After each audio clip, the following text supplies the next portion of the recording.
Welcome to the Deep Sleep channel. Tonight, we're telling a true story of survival against impossible odds.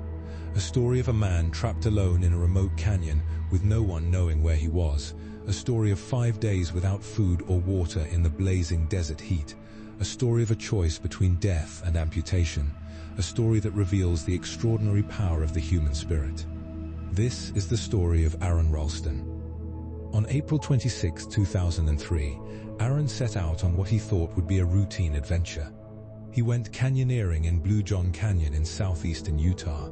He was alone. He told no one where he was going. He expected to be back by evening. By evening, his arm was pinned beneath an 800-pound boulder. He was trapped. He was alone. He was miles from anyone who could help. He had no way to call for help. No one knew where he was. As far as the world was concerned, Aron Ralston had simply disappeared. For the next 127 hours, Aron faced the greatest challenge of his life. He faced pain beyond imagining. He faced thirst and hunger. He faced the possibility of death. He faced a choice that no person should ever have to make. Close your eyes. Let yourself descend into Blue John Canyon. Let yourself experience the weight of the boulder. Let yourself feel the desperation of Aron's situation. Let yourself contemplate what you would do. Let yourself understand the strength that lies within human beings when faced with impossible circumstances. This is a meditation on survival, on courage, on the power of the human will, and on the choices that define us. Aron Ralston was born in 1975. He grew up in Colorado, surrounded by mountains. From an early age, he fell in love with the outdoors. He loved hiking. He loved climbing. He loved exploring wild places. The wilderness called to him. As an adult, Aron became passionate about canyoneering. This is a sport that combines hiking, climbing, and rappelling through narrow canyons. It requires skill and courage. It requires comfort with heights and with being in confined spaces. It is thrilling and dangerous. Aron had canyoneered many times before. He had descended canyons throughout the American Southwest. He was experienced. He was confident in his abilities. He believed himself to be competent and prepared. On April 25, 2003, Aron was working on an engineering project in Colorado. He was stressed and tired. He wanted to escape. He wanted to get away from the city and into the wilderness. He wanted to feel alive again. That evening, he made a decision. He would go canyoneering the next day. He would drive to Utah. He would explore Blue John Canyon, a canyon he had been wanting to visit. He would spend a day in the wilderness and return recharged. He didn't tell anyone where he was going. He didn't leave a detailed itinerary. He didn't plan to be anywhere specific. He just decided to go. It was a spontaneous decision made by a confident young man who believed he could handle whatever the wilderness threw at him. On the morning of April 26th, Aron drove from Colorado toward Utah. He drove for hours. He arrived at the trailhead for Blue John Canyon in the early afternoon.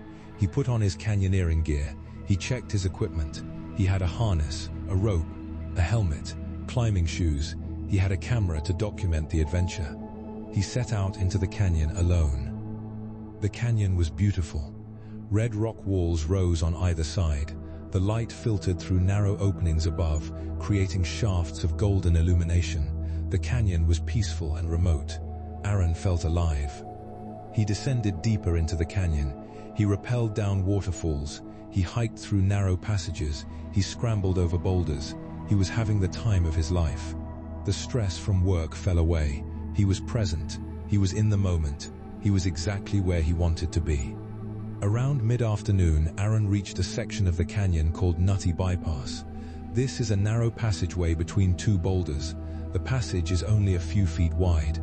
To pass through, you have to squeeze your body between the rocks. It is tight and claustrophobic, but it is manageable. Aron approached the passage. He saw it was passable. He had descended into similar passages before. He didn't see any danger. He didn't hesitate. He climbed up onto the upper boulder. He prepared to lower himself down through the narrow gap between the rocks. He didn't have any special equipment for this passage. He wasn't roped in. He wasn't belayed. He was just squeezing through a tight space. Thousands of people had done this before. Millions of people squeeze through tight spaces every day. There was no reason to think this would be any different. Aron lowered himself down. He descended into the gap. His upper body went through, then his lower body. He was almost through. His arm was extended down, helping guide his body through the narrow space. Then the boulder shifted. An 800-pound boulder that was wedged above the gap shifted down an inch. Just an inch. It was enough. Aron's right arm was pinned beneath the boulder. The weight was immense. Aron tried to pull his arm out. He couldn't. The boulder was too heavy. His arm was trapped. In that instant, Aron's situation changed from adventure to emergency. He was trapped. His right arm was pinned beneath an 800-pound boulder. He couldn't move it. He couldn't pull it free. He couldn't get out. Aron tried to move the boulder. He braced his feet against the rocks.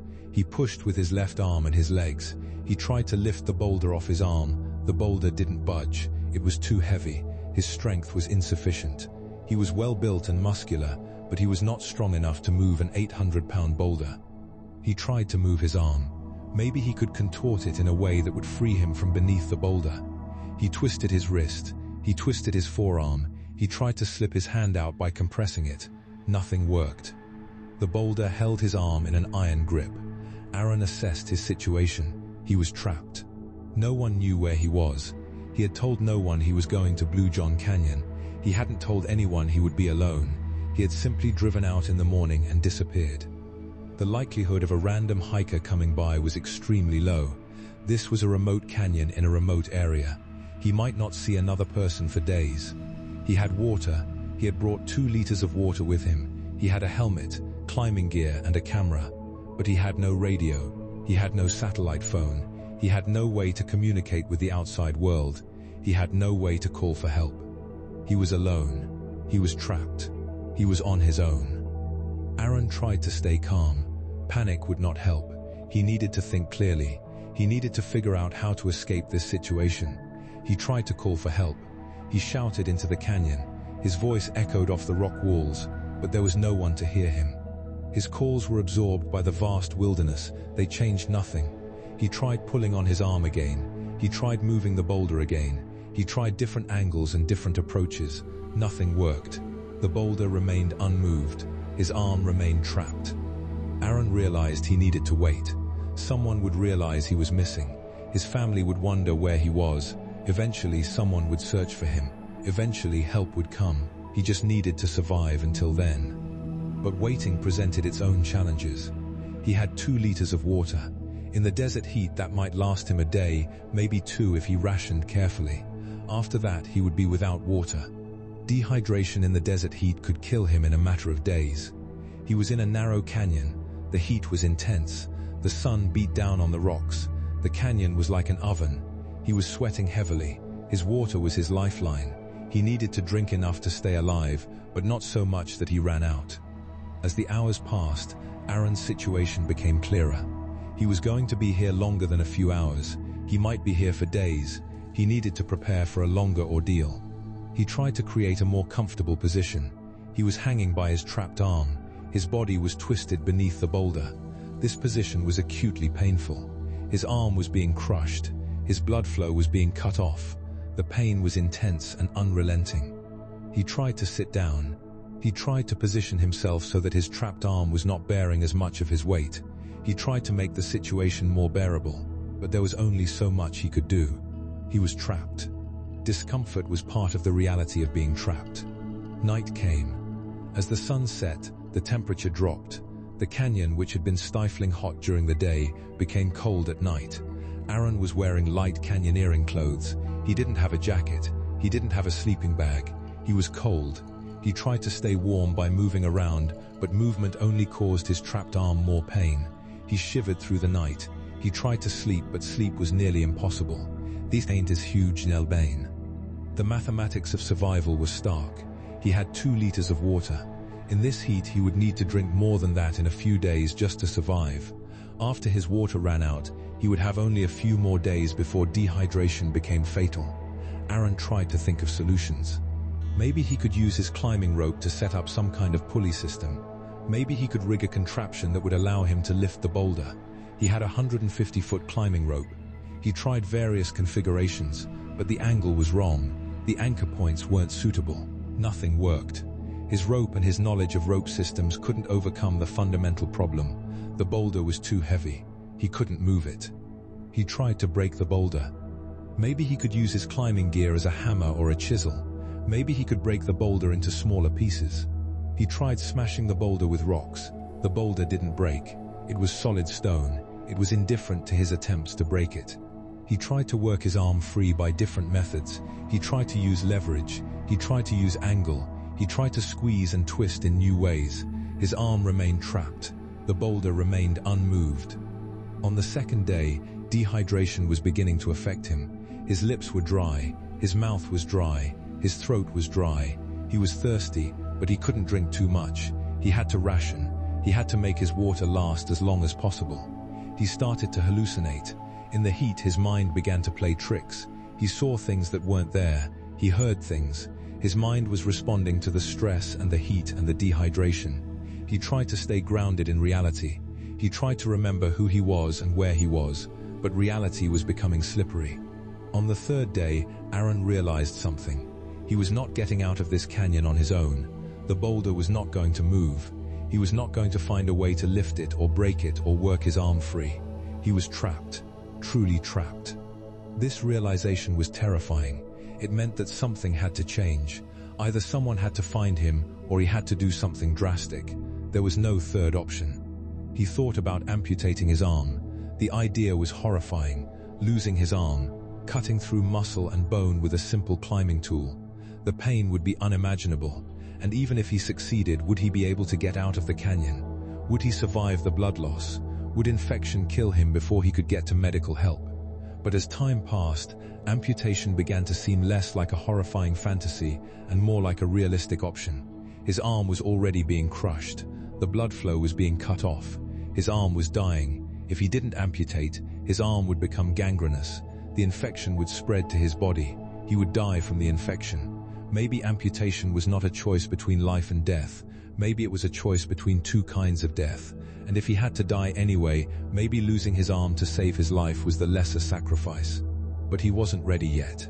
He still had water. He still had hope that someone would find him. He held on. On the fourth day, Aron had a new realization. His arm was changing. The pressure from the boulder had cut off the blood supply. His arm was swelling. His hand was turning blue. His arm was dying. He could feel it. He could see it. His arm was becoming necrotic. The swelling was actually helping in a strange way. As his arm swelled, the circulation was cut off completely. The nerves were being compressed. The pain actually decreased as the swelling progressed. His arm was becoming numb. His arm was dying, but the dying was happening in a way that was less painful than continued crushing. Aron realized that his arm was going to die whether he cut it off or not. He was going to lose his arm one way or another. The question was whether he would lose just his arm or his entire life. He decided. He was going to amputate his arm. He was going to do it himself, alone in a canyon, using climbing tools as surgical instruments. It was going to be horrific, but it was his only chance. But first he needed to break the bones in his arm. The bones were still strong. He couldn't cut through them with his climbing tools. He needed to break them. He needed to put his arm into a position where the weight of his body could break the bones. Aron positioned himself carefully. He arranged his body so that his arm was at an angle where the weight and pressure could break the bones. He needed to break the radius and ulna, the two bones in the forearm. If he could break them, then he could cut through the soft tissue and free himself. He applied pressure. Slowly, gradually, he increased the force on his arm. The pain was intense. His arm had been trapped for 4 days. The nerves were screaming, but the bones held. They were designed to support and move the body. They were strong. They resisted breaking. He tried different angles. He tried different positions. He tried different methods. Finally, with a terrible crunch, one of the bones broke. The pain spiked. Then it decreased. One bone was broken. He needed to break the other. He adjusted his position. He applied more pressure. The other bone resisted. He pushed harder. The pain was blinding. He nearly passed out, but he maintained pressure. He focused on breaking the bone. And finally, with another crunch, the second bone broke. Both bones were broken. His forearm was shattered. The pain was immense, but at least now he had a chance. Aron had climbing tools with him. He had a multi-tool with a knife blade. It was a small blade, not ideal for surgery, but it was what he had.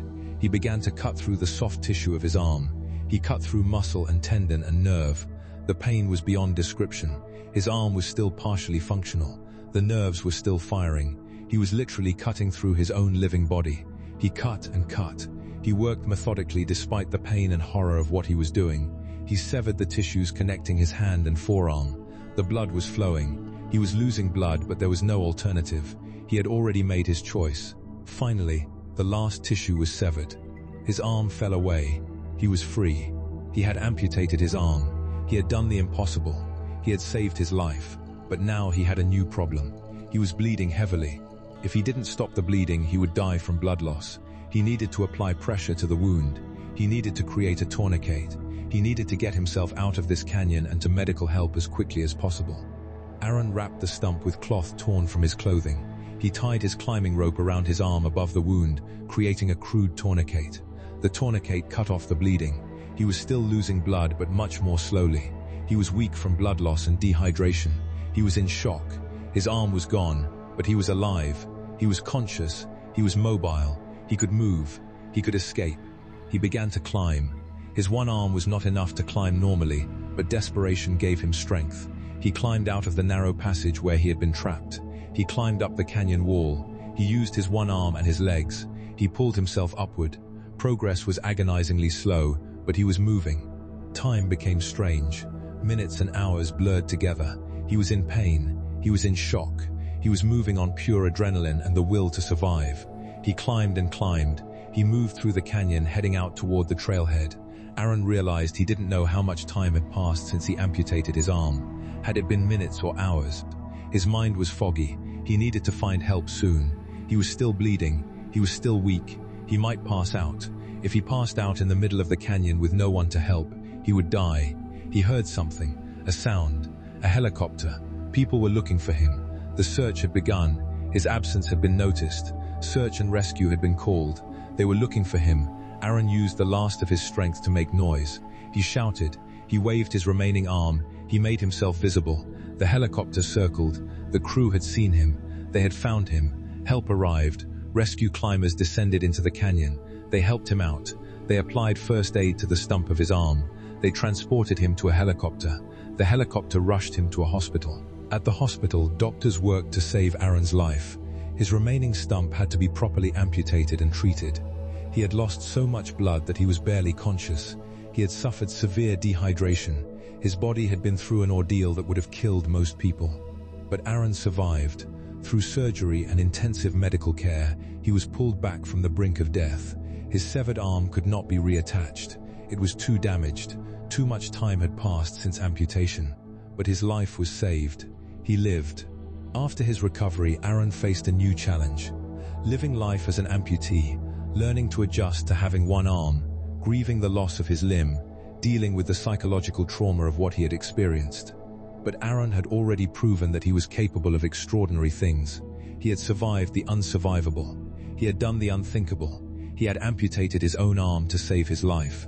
Compared to that, learning to live with amputation seemed manageable. Aron eventually returned to his passion for the outdoors. He continued to hike and climb. He adapted his techniques to work with one arm. He proved that amputation was not the end of his adventure. It was just another challenge to overcome. He wrote a book about his experience. He gave speeches. He inspired thousands of people with his story of survival and resilience. He showed that the human spirit is stronger than physical limitations. He showed that even when facing impossible odds, survival is possible. As we drift into sleep contemplating Aron's story, we contemplate several profound truths. First, that the human body is capable of extraordinary things. Aron endured pain and pressure that should have been fatal. He made decisions that no person should have to make. He survived. His body and mind adapted to impossible circumstances. Second, that survival requires more than physical strength. Aron survived because he maintained hope. He maintained the will to live. He refused to give up even when his situation seemed hopeless. The mind is powerful. The will to survive is powerful. Third, that sometimes we must make terrible choices. Aron had to choose between his arm and his life. It was not a choice anyone wants to make. But when faced with an impossible situation, we are capable of making impossible decisions. Fourth, that isolation is dangerous. Aron was in this situation partly because he had told no one where he was going. He had assumed he could handle anything the wilderness threw at him. He was unprepared for an emergency. His isolation made the emergency more severe. Fifth, that resources can be used creatively. Aron had climbing equipment. He had his wits. With limited resources, he created a survival strategy. He used what he had available to escape his situation. Sixth, that the human spirit is resilient. After amputation and recovery, Aron returned to climbing and hiking. He didn't let his physical limitations stop him. He adapted. He persisted. He proved that loss doesn't have to mean the end. Sleep knowing that humans are capable of surviving incredible hardships. Sleep knowing that the will to live is powerful. Sleep knowing that even in the darkest situations, hope is possible. Sleep knowing that Aron Ralston's story is real, that it happened, that a person really did survive 127 hours trapped in a canyon, that someone really did amputate their own arm to save their life, that the human spirit really is capable of such extraordinary resilience. Sleep knowing that we have strength we don't even realize we possess. Sleep knowing that when facing impossible circumstances, humans surprise themselves with what they can endure. Sleep knowing that survival is sometimes possible when we refuse to give up. Sleep peacefully, contemplating the story of one man's incredible journey from despair to survival. Sleep with gratitude for the safety of your bed. Sleep with appreciation for the strength that lies within all of us. Good night from the Deep Sleep Channel. Sleep well and appreciate the incredible resilience of the human spirit.